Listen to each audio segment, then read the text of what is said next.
Chapter 43, Lessons.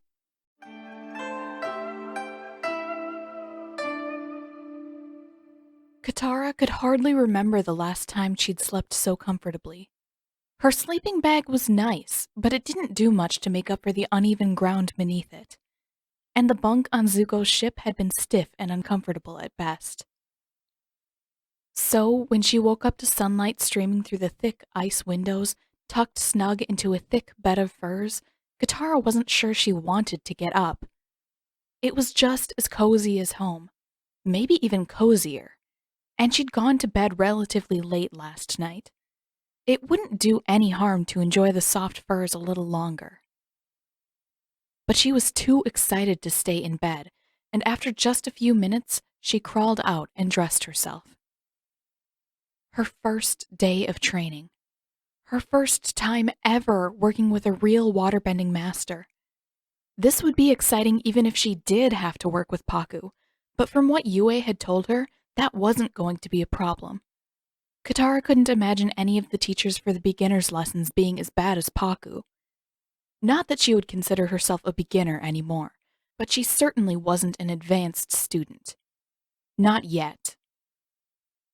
I'm sure you will enjoy your healing lessons. Katara fixed the end of her braid and set her jaw tight. She didn't know why Pakku had sounded so condescending about it, but she fully intended to enjoy every part of her training. Out of spite, if nothing else.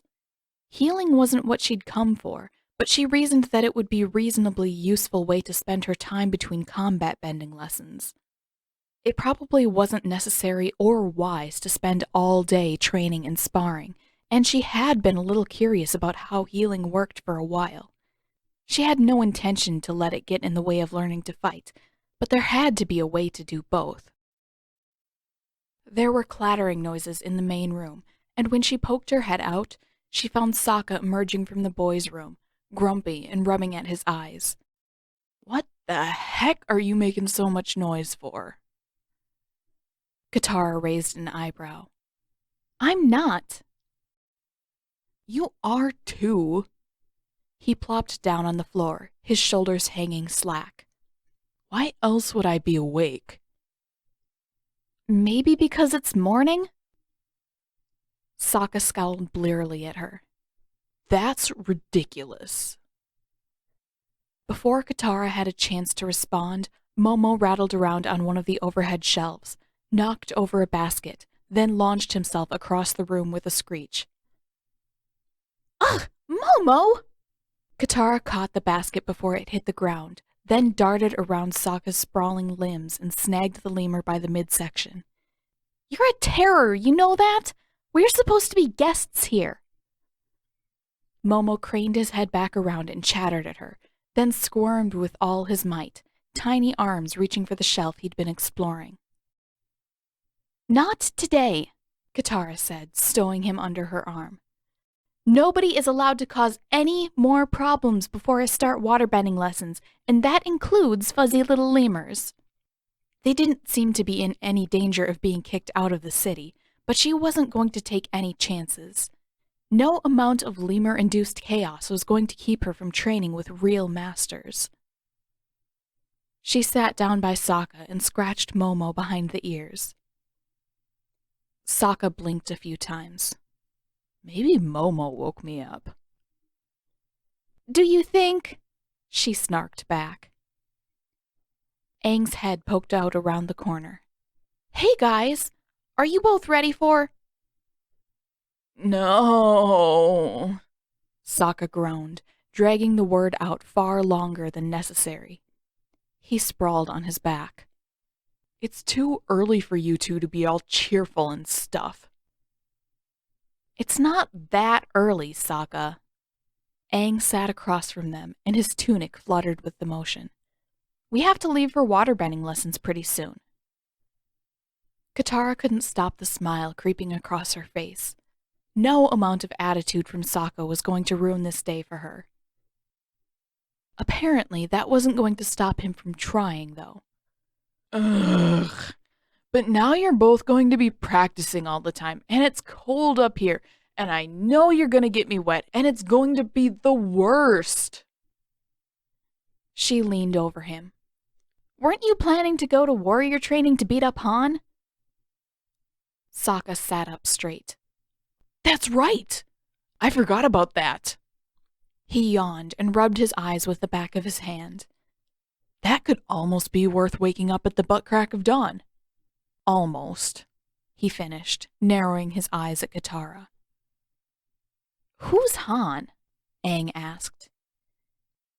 He is... Katara began delicately. He's a creep who needs the stupid smirk wiped off his stupid face, Sokka interrupted. Sokka? Am I wrong? I mean, no, but... See? He gestured triumphantly her way. All I'm saying is that if you do or say anything that might get us kicked out of the city, I'm going to be furious. It sounds like Han and his family are important. She paused. You can beat him up in training, but you'd better not cause any trouble outside of that. And you'd better not blow anything up and ruin my chances with Yue. Katara couldn't decide whether to comment on his chances with Yue or to protest the idea that she would blow things up. She could. She never had. It wasn't her fault that the explosion that had taken Zuko's ship looked like something she could have done. Wait, you like the princess? Aang asked. Yeah, of course I do. Did you see her? She's so... With a wistful sigh, Sokka sprawled on his back again, arms splayed out to the sides. Katara rolled her eyes. You're not going to make it through training if you do this every time you think about Yue. Sokka frowned. Maybe I'll beat up Han tomorrow. That'll give me a chance to learn his moves. And to moon over Yue some more. You say that like it's a bad thing. It wasn't bad exactly. Yue was nice. But it was more than a little weird to watch her own brother drooling over a girl. Especially when Katara could see herself becoming friends with that girl. Even more so when the girl kept blushing and giggling right back at Sokka. Was it really too much to ask for one friend who didn't think that burping contests were the pinnacle of entertainment? Or for Sokka to not make kissy faces at Yue every single chance he got? The knock came on their door just a few minutes later, and a pair of burly but fairly friendly-looking waterbenders escorted them out into the morning sunlight. Katara did her best to contain herself. She was excited, beyond excited, but she wasn't going to spoil her first impression by allowing it to get the better of her. She was taking her lessons seriously, and she'd make sure that everyone knew it. How much of this stuff do you think we already know? Aang asked eagerly, practically hovering alongside her. If they're teaching us things from the scrolls, then we have a huge head start. She hesitated. I guess we might learn something from the second scroll. The one from the pirates. The one that had led to her unknowingly meeting Zuko and nearly getting kidnapped. The one that she had struggled with while Aang mastered every form in a matter of minutes. The one that had prompted the fight that allowed Zuko to catch up with them and turn everything upside down. There was a short, dull twinge at the back of her mind. She hadn't thought about that fight in almost a month. Logically, she should have forgotten about it by now. It didn't matter anymore. Katara was a better waterbender than she'd been back then, and she hadn't squabbled with Aang once since she found her way back to them. Still, there was that annoying little buzz inside her skull. She was a much better bender, but in forgetting about the argument, she'd also forgotten how badly she needed to practice her Northern Tribe forms. But Aang, what if he hadn't forgotten? He'd had just as much time to practice as Katara did, and he'd liked the Northern Tribe scroll better than the one from the Southern Tribe. What if he'd been training all along? What if Aang got to skip ahead to more advanced lessons while Katara was stuck slogging through the basics with a bunch of little kids? She shoved the thick, ugly jealousy back down. She couldn't be jealous of Aang. They were supposed to be a team. Resenting his progress wouldn't help anyone, even if she had been working longer and harder with less success. Even if it burned her from the inside out and made her vision dance with reddish spots. This was not the right time to indulge those feelings. Besides, if she made enough progress, they'd probably go away on their own. Or she hoped that they would. I bet there are a lot of great waterbending games we can play, Aang continued, cheerfully oblivious to her lapse. Maybe we can teach some of the other kids the stuff we learned from the scrolls, and then we can make the games even better. There are no games here, young man, Pakku announced as they emerged into a bright, open arena of snow and ice. Katara clenched her jaw. He was probably just here to greet them. Pakku did know that Aang was the Avatar after all. As rude as he was, it seemed like Pakku had a strong sense of propriety. At first, it was too bright for her to make out much of anything, but as her eyes began to focus, Katara could see a row of towering pillars ringing the edges of the arena, and great, fountain-like basins placed between them at regular intervals. There were terraces and platforms of varying sizes and shapes, and areas where the ground turned uneven or sloped. Just looking at it made Katara imagine all the possibilities, all the ways she could turn the terrain to her advantage in a fight. She tried not to think about why Zuko was the first opponent she pictured, or why she was suddenly itching for a proper sparring match against him in particular. She tried to tell herself that it was just because he was a firebender, because more than anything else, she had to know how to defend herself against firebenders, and because out of all the firebenders she'd met, Zuko seemed the least likely to cause her deliberate harm. Well, him and the general, but she couldn't really imagine fighting the general. Zuko, though. They'd done plenty of arguing, so why wouldn't they be able to spar with one another? Maybe someday she'd get that chance. For now, she'd have to be satisfied with honing her skills against the other waterbenders. Pakku stepped forward, brows drawn sharply downward. I take the instruction of all my students seriously, and I expect the same from them. Katara couldn't imagine Pakku not taking things seriously. He was probably making that same sour face at anyone who dared to smile back when he was an infant strapped to his mother's back, too. I know that, Aang said. But the monks always told me that games were the best way to learn. Playing is never without purpose, they said. This is not an air temple, and I am not a monk. You will abide by my rules, or you will be removed. Is that clear? Aang clamped his mouth shut and gave a wide-eyed nod. Katara frowned. She didn't mind being told to take this seriously.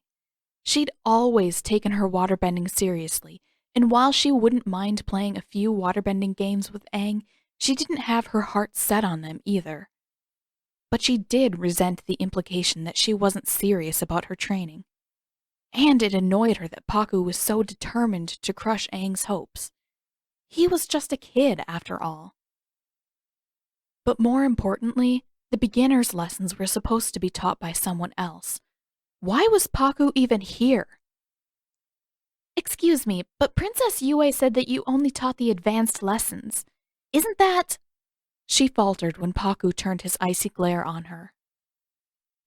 Ordinarily, I don't waste my valuable time on novices, Pakku said.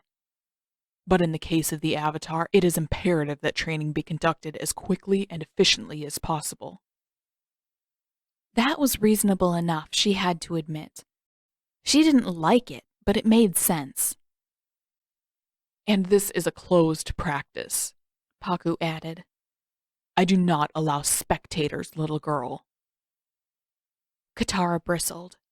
It was going to be a struggle to deal with this guy every day. A faint, biting edge made its way into her voice.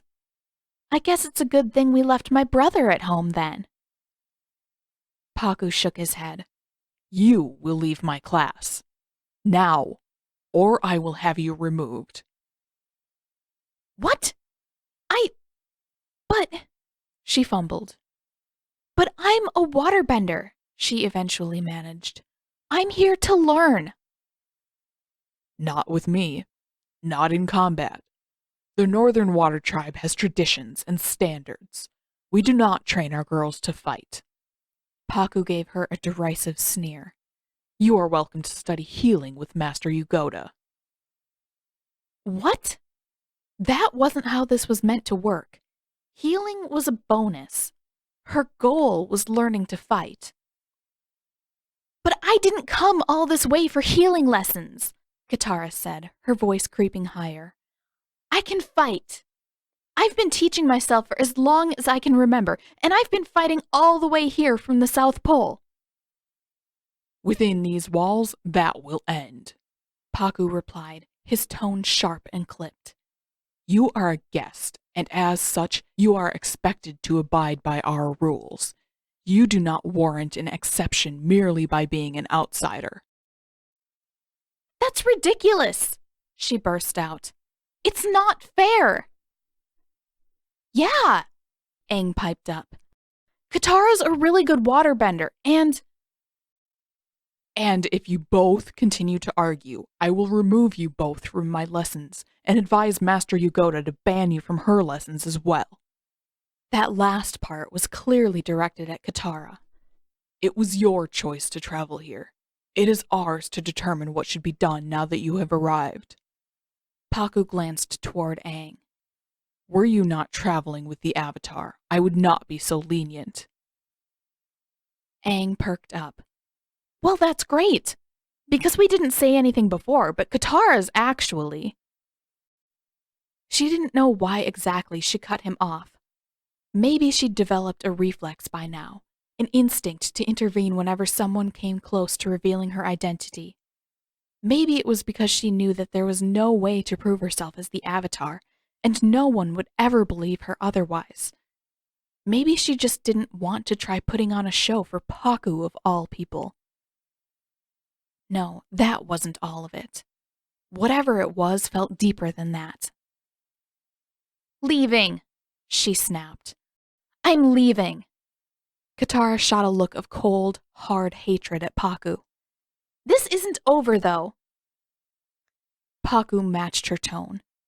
I think you'll find that it very much is over. Katara's eye twitched, and she came very close to snapping back at him again, but Paku turned his back before she had the chance. Angun, see that she finds her way to Master Yugoda. And the rest of you, take your stances. We've wasted too much time already. Katara watched desperately over her shoulder as the older waterbender began to lead her away, and Paku's students, all boys she now noticed, fell into a somewhat disorderly row. Only Aang still looked her way. Avatar, Paku barked. To attention. If you prefer to gawp, you may see yourself out as well until you are ready to focus. Aang snapped back around to face Paku, and Katara looked away too, throat burning. She didn't know why it bothered her so much to see Aang listening to Paku. She didn't want him to give up lessons on her account. She didn't want them to have come this far only for them to both lose the opportunity to learn with a real master. Still, it felt a little like a betrayal. And as she marched away down the street, toward the elegant domes of the healing huts, she tried to convince herself that the brightness and the cold were the only reasons her eyes were prickling.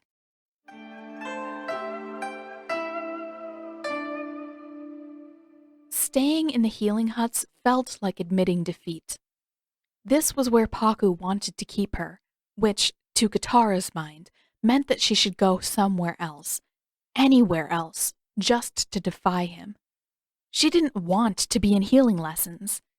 She wanted to be out there with the boys, proving herself and learning to fight. But she didn't seem to have many other options right now. Angun had escorted her all the way inside the healing hut, so she couldn't slip out unnoticed. And then Master Yugoda had immediately greeted her, given her a place in the ring of other students, all little girls, and begun the lesson. If Katara wanted to leave, she probably could, but not without being massively disrespectful. And as much as Katara didn't want to be here, she didn't want to be rude either. At least Master Yugoda was nice. That was a lot more than she could say for Pakku. Besides, there wasn't much else for Katara to do if she left. Aang was training with Pakku. Sokka was supposed to be training with the non-benders. And even if she'd wanted to join them, it seemed fairly safe to assume that the non-benders didn't let girls fight either. What did that leave? Playing with Momo? Brushing Appa? Neither option would keep her busy long enough for the boys to get done with training. At least she might learn something useful by staying here. At least she wouldn't look like a quitter. She just had to persuade herself to pay attention somehow, which was harder than it sounded with all the anger and frustration at Pakku continuously bubbling back up in her stomach and clouding over her thoughts. It was all his fault. If Pakku would just let her into combat bending lessons, she wouldn't have to be so distracted by the injustice of it all. If she could learn to fight, she would be able to appreciate Yugoda's lessons rather than dwelling on everything she was missing. "Wonderful work today, girls," Yugoda said. "I know it's still early, but you've earned a bit of a break. We will resume here tomorrow morning." There was a chorus of small, polite cheers and thank yous from the little girls, and Katara waited for a few of them to stand up before she rose as well. "I would like to meet with our new student for a moment," Yugoda added kindly. Katara stopped halfway to the door. Ugh. She'd been trying to stay focused. She really had, but Yugoda had undoubtedly noticed how little attention she'd been paying. Katara hadn't exactly been subtle about her disappointment. Which was probably unfair. It wasn't Yugoda's fault that Katara couldn't attend combative waterbending lessons, and she'd been nothing but kind to Katara and patient with the other girls in the class. When the last of the little girls filed out, Katara gave a quick, awkward bow in Yugoda's direction. "Master Yugoda, I'm really sorry I was so distracted today. I'll try to do better." Hopefully, she'd have something figured out about combative waterbending lessons by the time she had to come back here. Hopefully that would make it easier to focus. Yugoda smiled and shook her head. "That's quite all right, dear. Everyone has rough days, especially at the start." Yugoda motioned for Katara to sit again, then settled across from her. "I would like to visit a while, if you have the time." Katara nodded. "Did you have any trouble finding your way here this morning?" She looked up, a little startled. Was that why Yugoda thought she'd been late? No, it wasn't that. It made sense that Yugoda might think as much, but the healing huts weren't hard to spot from where she and the boys were staying. There was a misunderstanding. I didn't know that I was supposed to come straight here. A pause. Then, "You seem disappointed." How was Katara supposed to react to that? She was disappointed to be thrown out of Pakku's lessons. Not because she cared for training with Pakku. If she had a choice in the matter, she'd be more than happy to take all her bending lessons with Yugoda. But this wasn't what she'd ever imagined for her training. To her mind, bending meant fighting. It always had. "This isn't what I left home for," she settled on. "I've always known that I was a waterbender, but I've never really thought about healing. For a long time, I didn't even know it was possible." Not until the explosion. Not until the whole world seemed engulfed by flames and the seawater was the only relief she could find. Not until she'd watched the burns fade from her own hands and then tested the water on Zuko's wounds for confirmation. "The Southern Tribe has no healers?" Katara shrugged. "If we ever had them, no one told me about it. I was the Southern Water Tribe's first bender in years. By the time I was born, there was no one left to teach me." Yugoda gave her a small, sympathetic smile. I'm sorry to hear it. A brief pause. How did you discover your healing abilities? That's kind of a long story, Katara answered.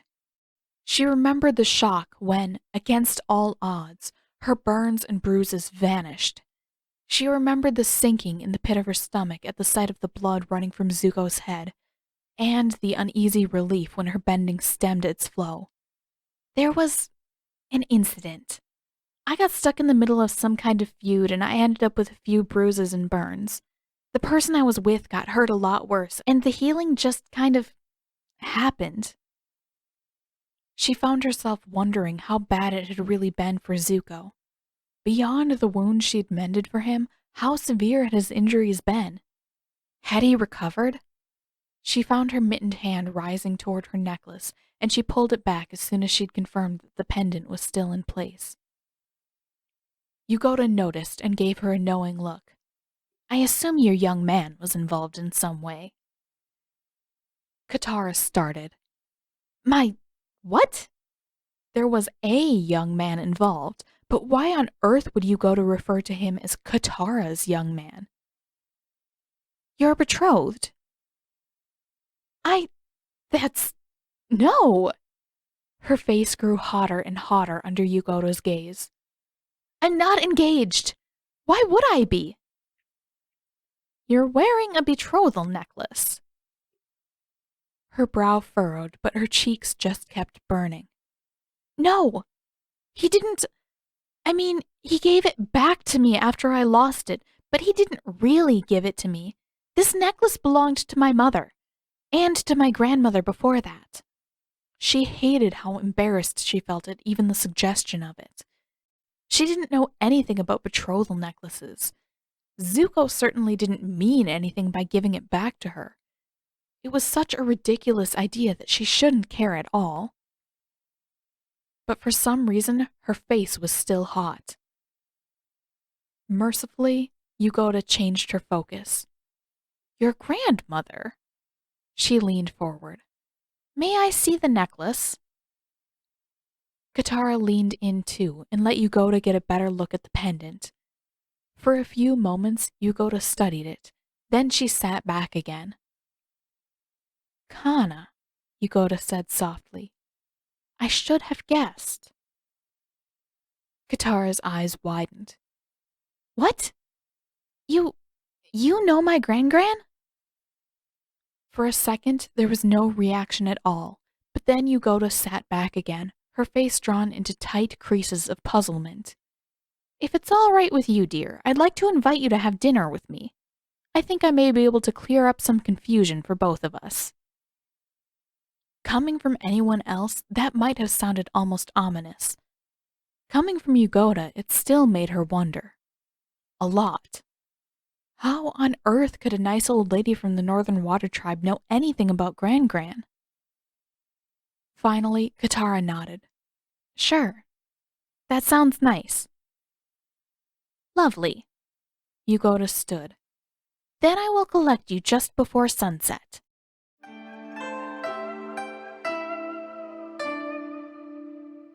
Sokka was grateful to discover that no one else had come back to the house yet. It had not been a great day. He should have expected that from the start. Waking up early never made a day go well, and this was no exception. After the other two left for training, Sokka had fallen asleep in the middle of the floor, woken up to the sound of someone pounding on the door, skipped breakfast, and found Han, of all people, waiting outside to escort him to the arena, and then had an absolutely miserable time in training. The Northern Tribe's weapons were weird. Of course Sokka recognized them all, but the war clubs were all big and unwieldy, the spears were short and heavy, and the machetes were completely unbalanced. That was why Sokka's fighting had looked more like flailing than anything else. That was why he'd been paired up with a scrawny, underfed-looking kid for most of the time, and still got knocked over more times than he cared to count. The weapons were all wrong. That was why he hadn't gotten a chance to knock the smirk off of Han's dumb face. If Sokka had been allowed to bring his own weapons, it would have been an entirely different situation. He would have been great. And maybe, just maybe, he wouldn't have had to walk home with a bloody nose and a bruised ego. Stupid, unwieldy Northern Tribe clubs. He hadn't even hit himself that hard. The only good thing that happened today was this, right now. Coming back to an empty house was really the best he could hope for. At least he could wallow in private this way. And if he was really lucky, the nosebleed might stop on its own so he wouldn't have to talk about it. But before he could even get settled in for a proper mope, the door swung open again and Katara stepped inside. She stopped in her tracks, staring, and Sokka glared back as the door swung shut. If she made fun of his bloody nose, he was going to put her in a headlock. She didn't. Instead, she walked over to him and flopped face first onto the floor. Huh. That wasn't exactly normal. Please at least tell me that Han looks worse than you do. Sokka frowned, holding the cloth up under his nose. No, not exactly. Han was a stupid-looking jerk, but he was fairly certain that wasn't what Katara meant. Ugh. Listen, it's not my fault. I didn't get a chance to fight him. Which, considering how training had gone, was probably a good thing. If the weapons could get the best of him all on their own, Sokka probably didn't need the embarrassment of facing another person. At least not until he'd had some more practice. Katara rolled her head to the side and peered up at him from the corner of her eye. You didn't? Then who hit you? There was really no dignified way to tell the truth on that one. Sokka shrugged. Just some guy. Some guy? Katara pushed herself up and scrunched up her nose as she studied him. Sokka looked away. It felt like she was trying to see straight through his skull or something. Did you hit yourself in the face? Sokka spluttered. You know, it's not my fault that the Northern Water Tribe is weird. All the weapons are different. He paused long enough to watch her roll her eyes before he changed the subject. Where's Aang? Ugh! Katara flopped down again, and her hood flew up to cover her head. He's where I wish I was, she said, voice muffled. What's that supposed to mean? He waited a few moments, then jabbed her with his big toe when she didn't respond. Paku kicked me out of waterbending lessons, she mumbled from beneath her hood before pushing herself up again.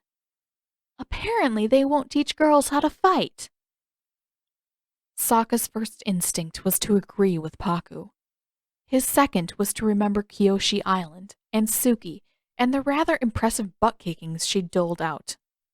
Sokka probably still had the uniform packed away somewhere. Maybe he'd do better in training if he wore the armor under his parka. It wouldn't keep him from smashing himself in the face, but any blows to his middle wouldn't stand a chance. So what, you just wandered around the city all day? Katara shook her head.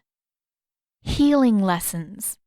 That's all they think girls should be allowed to do. She sat back and pulled her knees to her chest. At least the teacher is nice. Paku is a real butt munch, but Yugoda invited me to have dinner with her tonight. A pause. And I guess she knows Gran too, so... What? Sokka's voice came out several octaves higher than it had any business going. How does anybody up here know Gran? I don't know. Yugoda said she was going to try to clear some things up tonight. That sounded unlikely. There was no possible reason for two old ladies on opposite sides of the world to know each other. Gran would have said something if she'd known anything about the Northern Tribe, wouldn't she? She probably would have mentioned the healing, if nothing else. Actually, that was bothering him too. He jabbed Katara with his toe again, Hey, if you were in healing lessons all day, then why do I still have a bloody nose? She scowled at him. You're unbelievable. Unbelievably smart, right? Katara groaned, but she scooted over and shoved Sokka's hand out of the way. How did you give yourself a bloody nose anyway? I didn't. It was... Right, my mistake. A bloody nose and 2 black eyes. She prodded his nose. Ow! Sokka jerked backward. Then, hold on. 2 black eyes? Do I look cool? Take a wild guess. Holding his nose, Sokka thought for a second. Definitely. I always look cool. Except for the exact moment when he'd hit himself. But one exception wasn't bad. It didn't matter so much that he hadn't beaten Han up yet. At least he looked like he could. Katara rolled her eyes and grabbed his face again. Hey! Ow, ow, ow! Stop being a baby, she admonished, bringing a bulge of water up to his face. Ugh! He yelled. He was not being a baby. The water was cold and his face hurt, and Katara was not being gentle about it, and then there was a bright bluish glow and Sokka's face didn't hurt anymore. Katara pulled the water away and flicked him in the middle of the forehead. I told you to stop being a baby about it. He shoved her aside and wrinkled his nose a few times, testing out her handiwork. It didn't hurt. She'd done a decent enough job, even if she'd been kind of rude about it. I hope you didn't miss the lesson on how to be nice to your patients, Sokka grumbled. You need it. I'll get right on that, Katara snipped back at him. As soon as you learn how not to hit yourself in the face. He scowled. That was low. He doubted that Katara would have done much better in warrior training. By the way, she added, you might want to wash your face. You look kind of gross.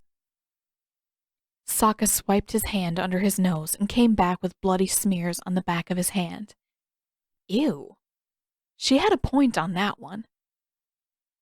The door swung open again, and this time Aang entered, his head hanging. Well, this was just great. Was anyone having any luck since they'd arrived here? Hundreds, no, thousands of miles of travel, months of stress and fighting, and it barely seemed worth the trouble. Well, meeting Yue had been pretty great. She was definitely worth it. But everything else was just a mess. Aang? Katara said. What's wrong? Oh. Aang looked up. I don't think Master Pakku likes me very much. Katara scoffed. I don't think he likes anyone. His face would probably break if he tried to smile. Sokka wiped the blood off his face as well as he could. So what happened? Pakku kicked Katara out of class. Then he got mad and threatened to kick me out too when I said that it wasn't fair. Aang flopped onto the ground and gave Katara a mournful look. I really tried. Waterbending practice isn't any fun without you. Katara nodded, frowning. What did you say to Pakku? Not very much. He kept giving me mean looks every time I tried to talk. A pause. I tried to tell him about you being the Avatar too, but... Don't, Katara interrupted. I'm sorry. What? Sokka looked back and forth between the two of them. You didn't bother telling the old snow goat that you were the Avatar before he kicked you out? Katara pursed her lips. No. Why? Isn't that like an automatic pass into any lessons you want? Do you really think he would have believed me? We talked about this already. No one is going to believe that there's a second Avatar. Yeah, maybe not at first, But we could prove it in a day or two, then that Paku guy wouldn't have a choice. Sokka turned to Aang for support. Right? Aang nodded, but before he could speak, Katara shook her head forcefully. No! I don't want to tell Paku! Why not? Sokka's voice cracked and slid far too high. Because... She fumbled, then dropped her head into her hands. Ugh! I don't know how to explain it. Yeah, I can see why. You can't explain things that don't make sense. Katara raised her head just enough to glare at him. Wash your face, Sokka. You still have blood everywhere. Aang blanched. That's blood? Yep. Katara smirked. Sokka punched himself in the face and got a bloody nose. That's not what happened. Really? Then maybe you should tell us the real story. If you don't, I'm just going to imagine something more embarrassing every single time I think about it. Sokka scowled. That's blackmail, Katara. She shrugged. I healed your nose and your black eyes. I think a little blackmail is fair. His scowl deepened. His sister was turning into some sort of criminal mastermind. He could have almost enjoyed that fact if she'd just chosen someone else to pick on. Someone like Han. That actually wasn't the worst idea now that he thought about it. Katara could probably do pretty well against Han. She'd probably enjoy it, too. But right now, she and Aang were both staring at him. And no matter how he tried to avoid their eyes, neither of them would stop. Sokka finally groaned. Fine. But I hope you know that you're both criminals. Katara rolled her eyes and reclined back on her hands. Just tell the story, Sokka.